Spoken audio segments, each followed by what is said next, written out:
Hello బాబాయ్, అమ్మని హాస్పిటల్లో అడ్మిట్ చేశారు. ఏమైనా డబ్బులు ఉంటే వేస్తారా? కొంచెం బిజీగా ఉన్నా, మళ్ళీ చేస్తారా? హలో వదిన, హాస్పిటల్ దగ్గరికి వస్తారా?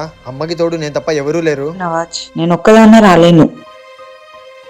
రే నవాజ్, ఏంట్రా హాస్పిటల్ దగ్గర రమ్మన్నావు? ఏమైంది? అమ్మకి బాగాలేదని హాస్పిటల్ పిలుచుకొని వచ్చారా? కొంచెం సీరియస్గా ఉందంట. డబ్బులు ఎందుకు వేసావురా? పెట్టుకోరా, ఏదో ఒక దానికి పనికొస్తాయి. ఉండండి రా, వస్తాను. నాన్న. రే అమ్మకి ఎలాగుందిరా? పర్లేదు నాన్న, బానే ఉంది. మీ అన్న బాబాయ్ హాస్పిటల్కి వచ్చారా? కాల్ చేశాలే నాన్న, కానీ ఎవరూ రాలేదు. అవునా? మరి నువ్వు ఒక్కడే ఉన్నావా? వేరే వాళ్ళు వచ్చారులే నాన్న. వేరే వాళ్ళ? ఎవర్రా? అదే నాన్న,